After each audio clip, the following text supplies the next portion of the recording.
guys. I'm just one of the I'm a Whaler guy. The other Whaler guy is on assignment, Jerry Irwin. I'm Peter Hindle. We'll be talking to you tonight, about a couple of things. There's always a lot going around. I write a Examiner.com blog. It's called the Hartford Hockey Examiner. You can go check it out. And I always call Hartford the ever-changing hockey market, which sounds funny because they don't have an NHL team. They just have the AHL. But in reality, there's still always a lot going on within Hartford and then around Hartford. Especially with the AHL moves, which we'll get into. We'll talk a little bit about the Wolfpack playoff run. We even got some UConn news for next season, and also an interesting article from the Business Journal, American Business Journal. You can check that out. They recently released an article about Hartford and its availability to support a professional franchise. So that's an interesting article. We'll get into that too. First off, though, I did say I would talk to you guys about some questions we put on our social media. We're at Whalers Brigade on Twitter, and we're also at the Whalers Brigade on Facebook. And we sometimes post there and ask for you guys to ask us questions or give us any ideas you want to see on the show. So we got two questions that were posted on our sites. One was from Brendan Lynch, who had asked about the recent move of the Phoenix Coyotes. They moved their AHL affiliate to Springfield, Massachusetts. And the question that Brendan had was, how does that relate to why would the Phoenix Coyotes move their team closer, or to Springfield and closer to Hartford when every other team is moving their AHL team out west? The Kings are moving out west, San Jose moved out west, Edmonton moved their team out west.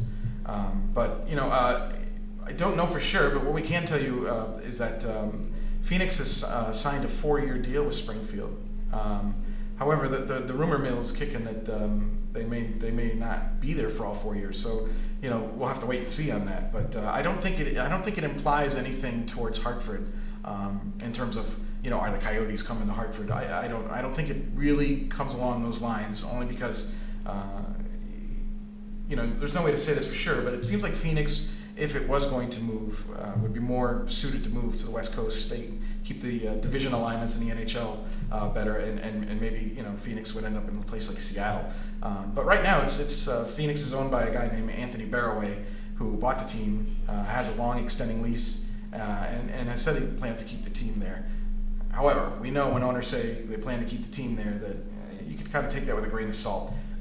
Just like with these leases that these AHL teams have, they seem to break them all the time, just like dishes at a restaurant.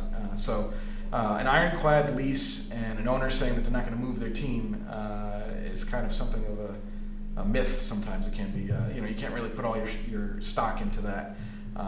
It's a good question because it was interesting to see Phoenix, instead of just bolting west, they just moved their team south to Springfield, which opened up when the Blue Jackets left Springfield, and Phoenix had a chance to move from Portland to Springfield. If you remember, Phoenix had some issues with the Portland area with their lease. They ended up playing in Lewiston, Maine for a season, and so I don't think that Phoenix and Portland were on the best of terms. So I think that Phoenix was looking for a new site.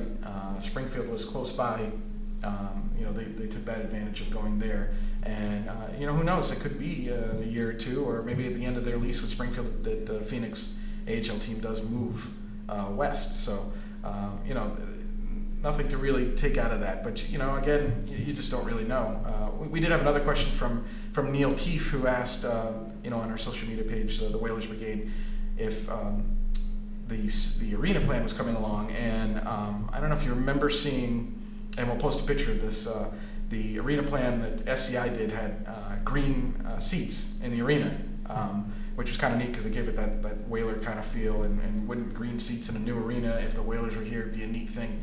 I can tell you a little bit about that because Jerry Irwin and I were there at the CRDA meeting on February 19th of this year. And Murray Bainan was the head architect who gave the presentation for SCI, which stands for Stadium Consultant Institute. Murray Bainan is this head architect whose previous job was doing the MSG remake. He was in charge of transforming MSG into a new arena, getting all the updates and installs done for that. So he moved on to Hartford. And while he's giving this presentation, he showed that arena picture, which was just put together with blue seats. And kind of as a little bit of a joke, he then said, hey, you can even make the seats green if you want. And he hit the clicker, and the next slide was green. And his whole point was, if you had the Whalers here, you could make the seats green, and this is what it would look like.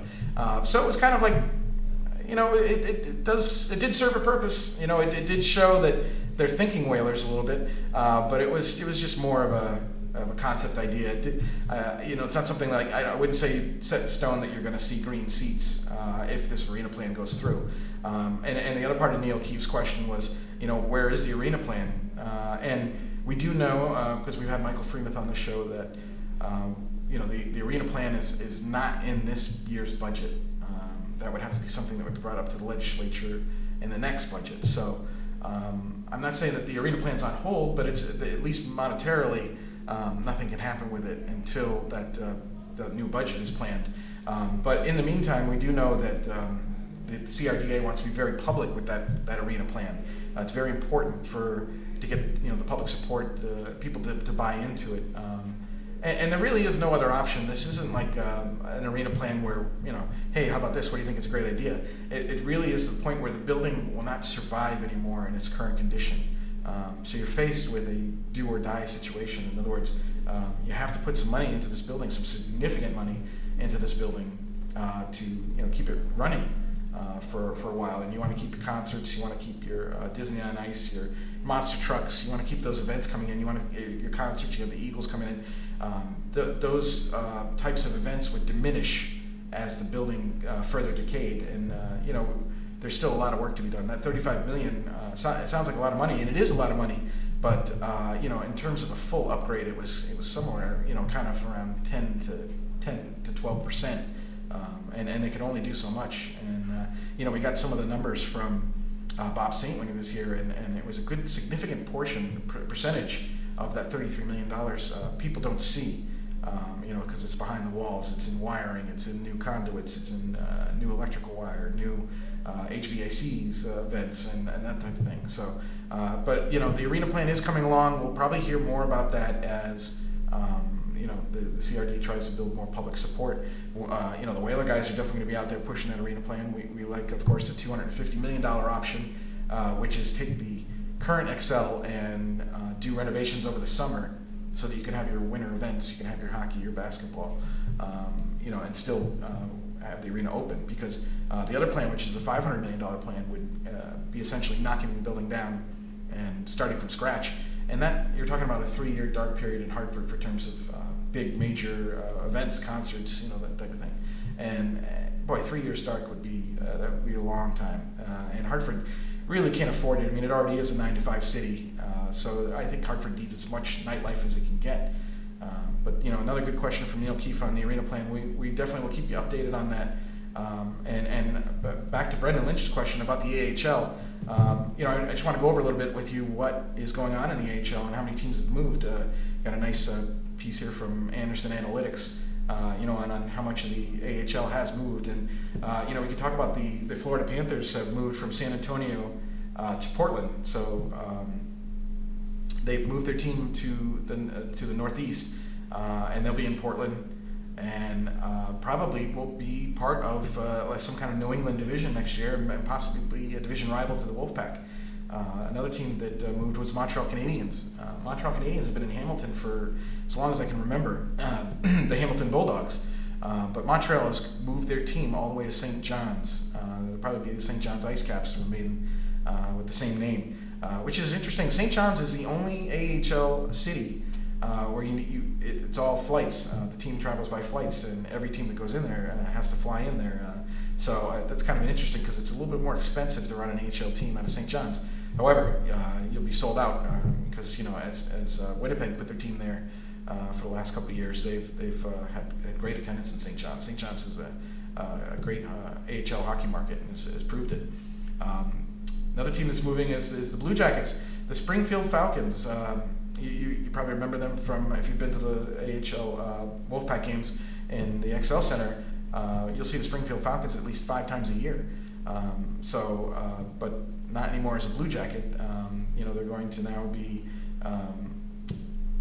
the Columbus Blue Jackets have gone to Lake Erie, and as you know, Phoenix has moved into Springfield. So Phoenix Coyotes will now be the Springfield Falcons. That will be, so you'll see some color changes probably or something along those lines. But the good thing is that Springfield still has hockey. The Blue Jackets were leaving, and there were some concerns about Springfield losing hockey entirely. But they did sign that 4-year deal with Phoenix. So Springfield Falcons will still be the Falcons, but they'll just be under the Coyotes emblem, which they've been before. Springfield has gone through quite a bit of transformation in AHL teams. They've had Edmonton, Tampa Bay at one point. Had the Whalers at one point, had the Islanders. I mean, Springfield is the AHL headquarters, as you know, and it's just about had almost every NHL market come in there and be a part of the AHL city there. Another team that's moving is Colorado Avalanche. Have moved their Lake Erie Monsters team to San Antonio. So everybody's kind of moving their AHL teams closer to them, of course, except Phoenix, who has moved their team to Springfield, Mass. But there has been rumblings about Phoenix moving their team to Tucson at some point. But it seems like all these teams, they've realized that travel costs. It's more easy to bring your AHL club closer to the parent club. And some of these AHL cities that lose a team, you lose an AHL team. For instance, Adirondack. Adirondack is going to lose the Flames, and that's their AHL club. The Flames are another one of those teams that's going to move their team out west. They're going to move their team to Stockton, called the Stockton Heat. But anyway, the Adirondack team is going to get an ECHL team. They're going to be called the Adirondack Thunder. So some of these AHL markets that lose an AHL team are going to get an ECHL team, which is another step down from the AHL. But still a lot of good hockey to see there. So the other teams we're talking about, of course, the Winnipeg Jets. They were in St. John's. They're moving their team to Manitoba to be closer to Winnipeg, to probably be called Manitoba Moose, as they were before. The AHL team that was there, but that was with the Vancouver Canucks. If you remember that. The Anaheim Ducks have a team that was in Norfolk, the Norfolk Admirals, who had that tremendous run a couple of years ago where they won 28 games in a row and went on to win the Calder Cup. But the Admirals are moving to San Diego, and they're going to be the San Diego Gulls, which sounds familiar. I think there's been teams named that before. But again, we're seeing a team move closer to its parent team. So Anaheim will have its team in San Diego. The Edmonton Oilers, they were the Oklahoma City Barons, a Midwest AHL team that's now going to be moved to Bakersfield, California. It'll be called the Bakersfield Condors, which ironically again was an ECHL team name. So you'll see that this amount of teams moving west is pretty impressive from the standpoint that you're going to see a lot of AHL teams play in there. Here's another one: San Jose Sharks. Worcester Sharks in Worcester, Mass, if you want to say, have moved their team to San Jose. They're going to be called the San Jose Barracudas. They're actually going to play their AHL games in the parent facility where the Sharks play. So you could see the Sharks, and then you could see the Barracudas play there too. So altogether, you're talking about 3, 6, 7, 8, 9, 10. So 11 teams so far have up and moved their franchise. Some of them are swapping cities, and others are just picking up and moving to a whole new AHL market, or creating a whole new AHL market. And then there's 2 teams that we're still waiting on, and possibly a third. The Albany Devils had a contract that expired this season. And if you've been paying attention to the news over there, there's no agreement to extend the Devils in Albany at this point. So we're not really sure if they're going to move, but it's the point now where they could, if they want to, if they make a deal with another city, the Devils could move. We know that wherever the Devils go, they're the Devils. They never change their name, so there will be the Devils somewhere. And the other team, of course, is the Hershey Bears.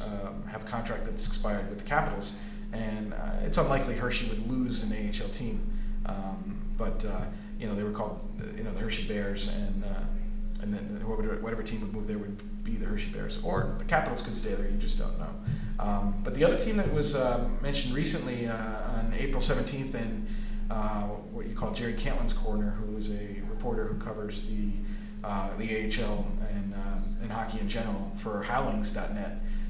Jerry Cantlin had talked about hearing from sources that Bridgeport Sound Tigers could move to Long Island this season upcoming, which is really interesting because if you remember, the Islanders are moving, the NHL Islanders are moving from Long Island to the Barclays Center, and that would leave Nassau Coliseum empty.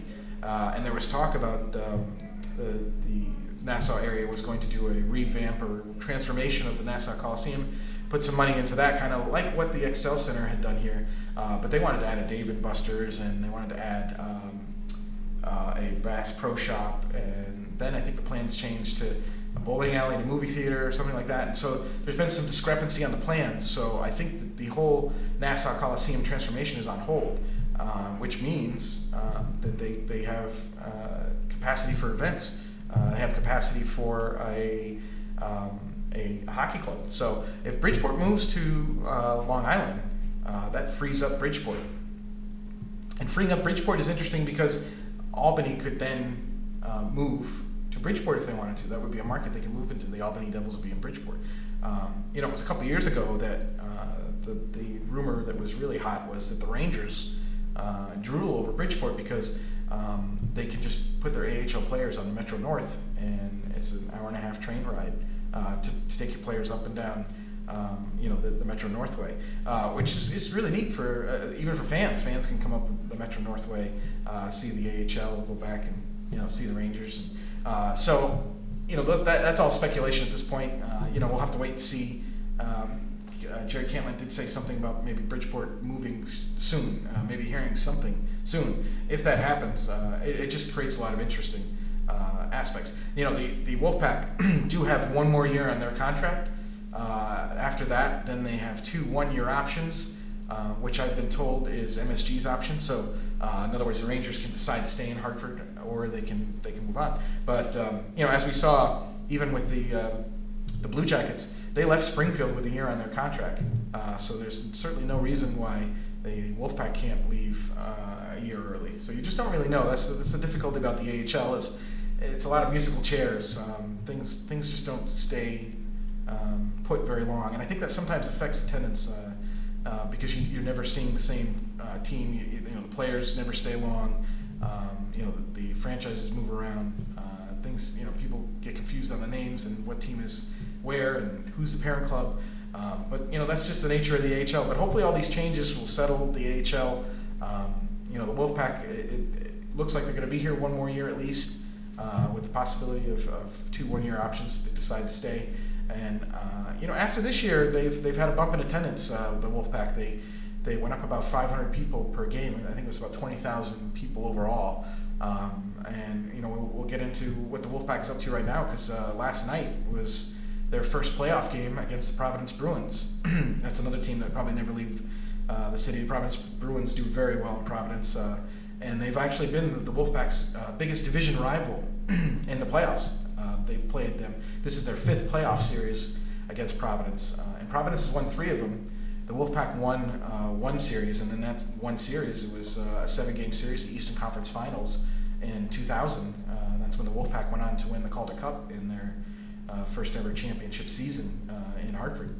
So, but last night, what we saw was a Wolfpack team that was hitting a stride. They won 7 out of their last 8 games in the regular season, and last night they won 3-1 over the Providence Bruins in Game 1. And we all know how important Game 1 is in a 5-game series, especially if you have you win Game 1. Then you don't have to worry about, like Providence right now is looking at, they need to win 3 of the next 4 games to advance, which puts a little pressure on you, especially when you're, this year's it's been different. Usually Providence is pretty competitive with the Wolfpack. They've won quite a few games, but this year in the 4 matchups that they've had, the Wolfpack have won 3 of them, and the 2 that they played in Hartford, the Wolfpack won 1-0 and 5-0. So it was interesting last night because the Wolfpack had a 2-0 lead almost midway through the game, and then the Bruins scored on a power play goal, and that goal was actually the first goal that the Bruins had scored in Hartford all year. So you could say that the Wolfpack defensively have the Providence Bruins numbers. We're talking 3 games in the Excel Center, and Bruins have only been able to score 1 goal, and that's different varying goaltenders too, because I believe Mackenzie Skapski's played, and I believe Jan Denny has played a game there too, and they both have shutouts. And Jan Denis last night, the veteran goaltender who was signed this year when Cedric Desjardins went down, has played very well. Coach Ken Janander of the Wolfpack after the game said that he felt that Jan Denis is looking very well at the top of his game. So he had 28 saves last night, and only allowed that one goal, and it really wasn't even his fault. It was a power play goal where a guy on the backside put the puck in the net. So now the Wolfpack will look to play this Saturday night, which is, that's April, 23, 24, 25. So we're looking at April 26th, I believe, is the Saturday night, is the Wolfpack game against the Providence Bruins. That'll be game 2. And it looks like Mackenzie Skapsky, the backup goaltender, who had a great rookie season in the AHL and even backed up Cam Talbot from the New York Rangers, possibly had hurt his knee in practice last Friday. So he is kind of day-to-day. So Jeff Malcolm, the former Yale goaltender, is backing up Jan Denis in net for the Wolfpack. But a great game last night. The attendance was announced at 3,116 people. Maybe looked like maybe about half of that was in the stands that I could see. But you never can tell how many people show up and how many tickets sold is different than people attended sometimes. But that didn't make a difference, because I tell you what, the crowd was it was a playoff atmosphere without question. The people that came to see the game were loud. The Wolfpack sent a very physical message to the Bruins. They definitely showed that there was kind of a set the tone to a series. I remember asking Coach Janander after the game if that was part of the game plan to be so physical, and he answered the question, which I thought was kind of funny. He said, we have players that are physical, and that's just what they did. And there's no doubt about it that Dylan McElrath and Justin Vive, both being well over 6 feet, threw their body around. But it was even Chris Bork, who's 5'9", who threw the biggest check of the game and really got the crowd involved. The Bruins left bruised last night, so we'll have to see if they come back and have the opportunity to tie up the series. If not, if they go down 2-0, then they would play Sunday in Providence for Game 3, and I believe Monday is Game 4. So we'll have to keep an eye on the Wolfpack and see how they do, because their team is doing very well. So they do have a lot of options to do. The other thing I wanted to talk to you guys about was the UConn schedule. I was surprised to hear this, because, to be honest with you, a few weeks ago at Max Downtown, I saw Susan Herbst, the president of the UConn, and Dan Malloy at a table in Max Downtown. They were in the window seat. They were facing the XL Center. It was about the time that the NCAA Final Four was about to kick off, so it was beginning of April. And I would assume that they were probably talking about the XL Center and trying to get a deal down, because the next part of that arena plan is getting UConn on board with the XL Center. You need a five-year contract that they're looking for. So that would be interesting to see. And it was, I don't know exactly what they were talking about, but you have to think that they're feet away from the XL Center. That has to be, it has to be part of the conversation. Now, Susan Herbst on Face the State with Dennis House on Channel 3 said that they're interested in the partnership because they're looking for better revenue streams. Well, you're only going to get that in Hartford. You're not going to get better revenue streams by upgrading the campus and stores and traffic issues. And there's even people that live in the town that don't really want to deal with a lot of big events and more traffic issues. So the only way because the attendance in Hartford has been great. The 11 hockey games drew 64,000. They averaged just over 6,000 at the XL Center. And even on November 5th, when Boston College was playing the XL Center, and Dan Malloy, the governor, was in the concourse, he said, I want all the UConn games, Hockey East UConn games, to be played in the XL Center. And then, lo and behold, today, a few of my friends are season ticket holders with UConn hockey, and they get their notice for next year, pricing, and even opponents. And so last year we had 11 games at the XL Center. This year, it looks like they're going to get 15 games, so it's pretty impressive. And the only difference from last year, notable difference, was that Boston University is not on the schedule, so we won't see the Terriers this year in Hartford. However, UConn will play them twice at BU, and that was probably their toughest loss of the year, was losing 5-2 to BU. and even at that, the game was a lot closer than you thought. But BU was an incredible program this year, and they went to the finals. So that was to be expected. But in replace of that, a lot of people are Notre Dame's Fighting Irish fans, and Notre Dame is going to play 2 games in the XL Center, and so that'll be interesting to see. Vermont will play there, UMass Amherst, UMass Lowell, Merrimack, another game against Boston College, Providence, New Hampshire, another game against Maine, and Northeastern. And even on an interesting thing on the Veterans Day on November 11th, UConn will play Army. And they'll also have a game against Arizona State, Quinnipiac, and there might be 1 or 2 more games to mention. There may be Sacred Heart or Yale or something along the line. But to get 15 games is a good thing. So it's really good to get that many games. And I'm trying to figure out how much time we got left for my. Oh, we're good. What's that? How many time? Only 30 seconds. Oh, okay. Hey, we're about time to wrap up. I didn't even know. So, we'll get back to you more on. We're gonna do some events. We're gonna do some.